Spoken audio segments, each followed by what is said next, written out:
Mến chào các bé. Đã đến giờ đọc truyện cổ tích cho các bé rồi. Và câu chuyện hôm nay của chúng ta được mang tên Nguồn gốc sinh tử. Các bé cùng lắng nghe nha.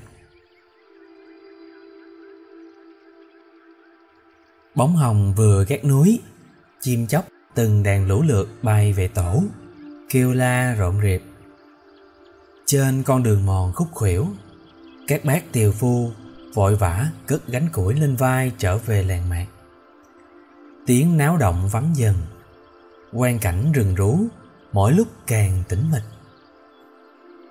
Thỉnh thoảng một vài tiếng chuông chùa ngân nga từ xa vọng lại, dường như để thúc hối những người còn chậm bước, chưa ra khỏi cảnh hoang liêu ghê rợn của núi rừng. Một vài tiếng hú kêu vang và sâu tận trong hốc núi càng làm cho những kẻ lạc loài khiếp đảm. Các loài thú dữ đã bắt đầu cuộc săn mồi thường bữa. Chốc chốc điểm lên những tiếng rống ghê người của chúa tể Sơn Lâm. Từ trong thảo am bề mé núi, một vị thiền sư lưng mang dây bố, tay chống gậy tre, lần bước lên con đường mòn, tiến dần về phía xóm nhà cạnh mé rừng. Trời vừa sắp tối, vị thiền sư đến nơi và đi ngay vào cổng, tìm lại nhà hai vợ chồng vị cư sĩ đã thọ giáo với ngài. Sau những lời chào hỏi, hai vợ chồng cư sĩ trải chiếu hoa mời ngài an tọa. Trà nước xong, thiền sư liền bảo: từ ngày hai ông bà đã thọ giáo theo Phật đến giờ, tôi thường tới lui để thúc nhắc. Độ này việc tu niệm của ông bà được khá lắm. Thật, tôi rất lấy làm vui mừng. Song sự đời có hợp phải có tan. Hôm nay tôi đến đây để thăm và cũng để tỏ lòng từ giả hai ông bà. Ngày mai này tôi sẽ lên đường đặng đi giáo hóa một nơi khác. Có lẽ cách nhau lâu, vì vậy tôi không dám hẹn ngày tái ngộ. Trước khi lên đường, tôi xin dặn lại ít lời rất thiết. Có thể là châm ngôn tu tập hàng ngày. Hai ông bà phải cố gắng niệm Phật, đừng để lãng quên. Nếu chẳng may có gặp việc gì xảy ra trên mết, trong gia đình, ngoài xã hội, nên kiên nhẫn bỏ qua, tự an ủi lấy lòng. Giả như một trong hai người lâm bệnh nặng sắp đến giờ hấp hối, người mạnh cần nhất phải cho tĩnh tâm, sửa sang Phật tượng, hộ niệm cho nhau đến phút cuối cùng. Đừng nên than khóc, van kêu, làm cho người chết phải bối rối, loạn niệm, khó được vãng sanh. Đây là một việc khó mà nhiều người tu hành đã vấp phải. Nên tôi xin căn dặn hai ông bà hãy ghi nhớ. Được vậy, dù tôi ở cách xa, vẫn yên hóa đạo. Dặn dò chỉ bảo đâu đó xong xuôi, rạng ngày vị thiền sư lên đường. Ngày tháng qua mau, phút chốc đã được hai thu. Nhờ y theo lời dạy của vị thiền sư mà thời gian qua, hai vợ chồng vị cư sĩ ăn ở với nhau rất thuận hòa. Hàng ngày làm phước, bố thí tụng kinh, niệm Phật chuyên cần. Lối xóm nhiều người cảm mến. Một hôm, người chồng bị chứng thương hàn đau nặng. Người vợ chạy thuốc tìm thầy đã hết hơi, mà bệnh đau vẫn còn nguyên đấy. Cuối cùng, có một vị danh y đại tài đã được mời đến, do công lao của người anh họ chẳng ngại xa xôi rước về. Sau khi bắt mạch xong, vị danh y mới bảo: bệnh này không qua khỏi ngày nay, vì mạch đã hết. Vậy bà đừng nên chạy chữa làm gì nữa cho tốn công lao. Hãy lo liệu những vật dưỡng già mà thôi. Người vợ lúc bấy giờ đã tuyệt vọng. Tâm thần bà rối loạn, quên hẳn lời dặn của vị thiền sư. Người chồng cứ thế nằm mê man mãi.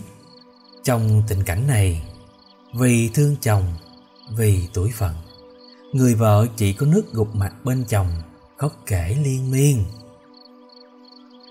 Mãi đến khi người chồng mở đôi mắt thất thần nhìn vợ lần cuối cùng, mà người vợ còn ghé mặt sát mặt chồng nức nở van kêu: "Mình ơi, mình nỡ nào chết đi để một mình tôi ở lại sống cô độc lẻ loi. Hồi nào khổ sở có nhau, vui buồn cùng chịu. Ngày nay mình bỏ tôi mình đi một mình ơi."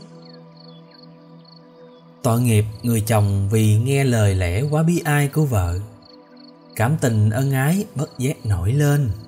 Nhìn vợ mà hai hàng lệ thấm tuôn ra, nghẹn thở, rồi trút linh hồn. Thần thức ông xuất ra nơi mắt. Người vợ vì gục mặt vào mặt chồng mà khóc, nên thần thức chui ngay vào lỗ mũi vợ, hóa thành một con sâu. Chồng mất rồi, vợ lo tròn bổn phận.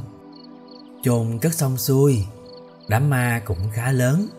Những ơn nghĩa lối xóm cũng lo tròn. Đến khi bà con ai nấy về nhà, bấy giờ bốn bề lặng ngắt. Người vợ vì thương chồng bạc phận, rét nỗi cô đơn hiu quạnh. Lại thêm lỗ mũi, mỗi ngày một lớn và đau nhức vô cùng. Nàng cứ ngày đêm kêu gào than khóc, làm cho những kẻ ở gần ai cũng phải động lòng thương xót kẻ xấu duyên, bạc phận. Một hôm, vị thiền sư trở lại và ghé thăm. Nàng vừa thấy ngài đã hối hả chạy ra khóc than kể lễ. Vị thiền sư ôn tồn bảo: "Bà hãy nín, sống chết là lẽ thường, hễ có sanh là có tử. Người tu hành khi bỏ được thân khổ này như quẳng được gánh nặng. Bà nên mừng giùm chớ sao lại khóc. Bà còn than khóc thế là bà chưa hiểu đạo. Xin khuyên bà hãy nghe tôi, có thương nhớ nên để lòng, lo tu hành cho khuây lãng. Nếu còn nặng lòng ái ân thì kiếp sau lại gặp nhau nữa, vay trả vay thành một chuỗi oan gia vô cùng tận." Sau khi nghe vị thiền sư khuyên bảo, như giải được sự đau buồn, nàng liền sửa lại mái tóc, rồi tình cờ khịt mũi mạnh, văng ra một con sâu khá lớn. Thiền sư mới cả cười bảo: "Ở đời ít ai có nghĩa hơn bà. Ai đời thương chồng mà khóc đến có sâu trong lỗ mũi."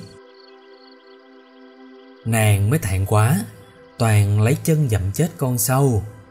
Vị thiền sư vội vàng khoát tay bảo: "Đừng, bà đừng nên làm thế, vì con sâu ấy là chồng bà đó." Nàng mới lạ lùng hỏi: "Bạch thầy, chồng tôi suốt đời niệm Phật làm phước, tại sao chết lại sanh vào loài sâu bọ như thế?"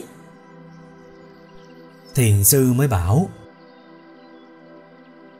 "Bà đã quên lời tôi dặn.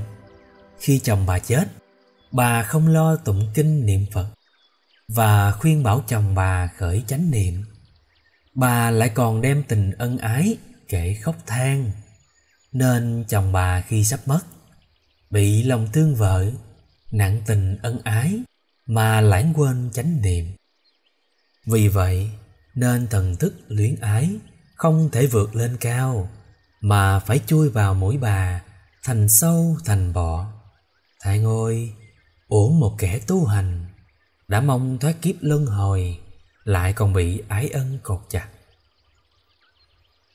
Thật có khác nào con cò muốn cất cánh bay cao để thoát ngoài giò bẫy, nhưng khốn nổi nó còn bị sợi dây vô hình cột chặt vào chân. Thế có tội nghiệp không?" Thiền sư lại đến gần con sâu khẽ bảo: "Người trước cũng nghe lời ta chăm chỉ tu hành, lẽ ra thời đã được công đức lành mà sanh thiên hay vãng sanh cực lạc. Song vì tình ân ái của vợ chồng người, có còn sâu thẳm ngàn trùng. Thành ra khi chút hơi cuối cùng mà còn gây nghiệp chướng nặng nề, phải thành loài sâu bọ, thật đáng thương thay. Con sâu nằm yên từ nãy giờ, dường như nó cũng tự biết hổ thẹn ăn năn. Thiền sư chú nguyện cho và nhớ công đức lành đã tạo từ trước, nên con sâu quằn quại một lúc rồi chết. Thần thức lại sanh vào cõi người. Người vợ đã tự hối và phát nguyện tu hành, niệm Phật, trì chí, không thối lui. Kết quả, bà được vãng sanh. Người ta cũng không phải chỉ có một đời sống ngắn ngủi, mở đầu trên cái nôi và chấm hết trên cái mồ. Lọt lòng và nhắm mắt chỉ là bình minh và đêm tối của một thời gian lặng lẽ trôi, không bao giờ tạm ngừng, không có đầu, cũng không có đuôi. Câu chuyện về nguồn gốc sinh tử đến đây là hết rồi. Xin chào tạm biệt các bé nha. Hẹn gặp lại.